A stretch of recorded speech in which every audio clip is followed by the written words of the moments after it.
உன்னுடைய உள்ளத்தை அமைதியாக்கி முழுவதுமாக கேள். ஏதோ ஒன்று உன்னை நோக்கி வருகின்றது. அதை உன் கண்கள் இன்னும் பார்க்கவில்லை, ஆனால் உன்னுடைய உள்ளம் உணர ஆரம்பித்திருக்கின்றது. அந்த நற்செய்தி, அந்த மங்கள செய்தி நீ இருக்கும் இடம் வரைக்கும் வந்து சேரும். அதை கவனிக்காமல் விட்டுவிடாதே, புறக்கணித்து விடாதே. இது வாராகியின் வாக்கு. இந்த வாராகியின் அருள் வாக்கு இப்பொழுது உன் செவிகளில் பட்டிருந்தால் நீ அதிர்ஷ்டசாலி.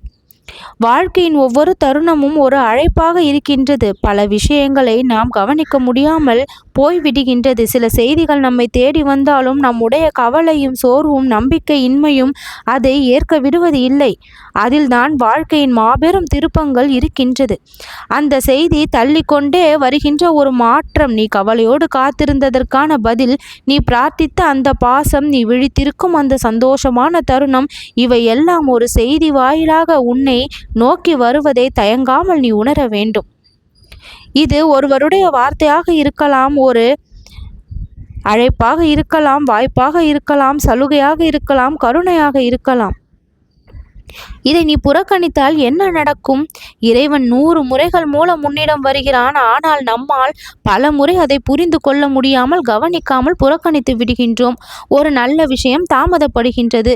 அது தவிர்க்கப்படுவது அல்ல, இன்னும் ஒரு சுழற்சி எடுத்துக்கொண்டு உன்னை தேடி வர வேண்டிய கட்டாயத்திலும் விழுகின்றது. வாராகியின் வாக்கு இது. வாழ்க்கையின் அர்த்தம்.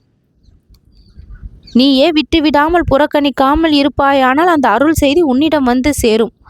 நீ புறக்கணித்து விட்டாய் என்றால் அதற்காக மாறும் பாதையை நீதான் திரும்பவும் உருவாக்க வேண்டும். நீ கேட்டதற்கு பதில் தருகின்றேன். நீ தேடி போனது பலன் தரும்.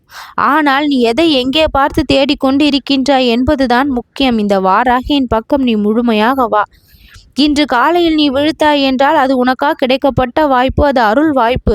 இன்று நீ யாரிடமாவது சிரித்தாய் என்றால் அது நான் உனக்காக கொடுத்த அறிகுறி, வெற்றிக்கான அறிகுறி. இன்று நீ ஏதாவது முயற்சி செய்தாய் என்றால் அதில்தான் அந்த நல்ல செய்தி இறுகியும் இருக்கலாம்.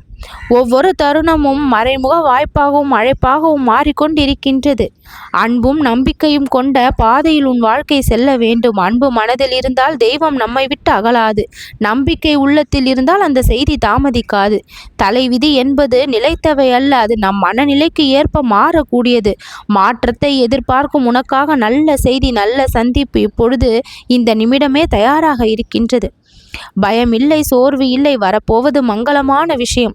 ஒருவேளை நீ தனிமையில் இருக்கும்பொழுது அந்த அழைப்பு வரலாம். ஒருவேளை நீ உனது வாழ்க்கையின் மீது நம்பிக்கை இழந்த அந்த நொடி அந்த சந்தோஷம் வரலாம். எதையும் தவறான நேரம் என்று நினைத்து விடாதே. மாறாக ஒவ்வொரு நேரமும் நிமிடமும் உனக்கான பரிசை கொண்டு வந்து சேர்க்கும் என்று நினை.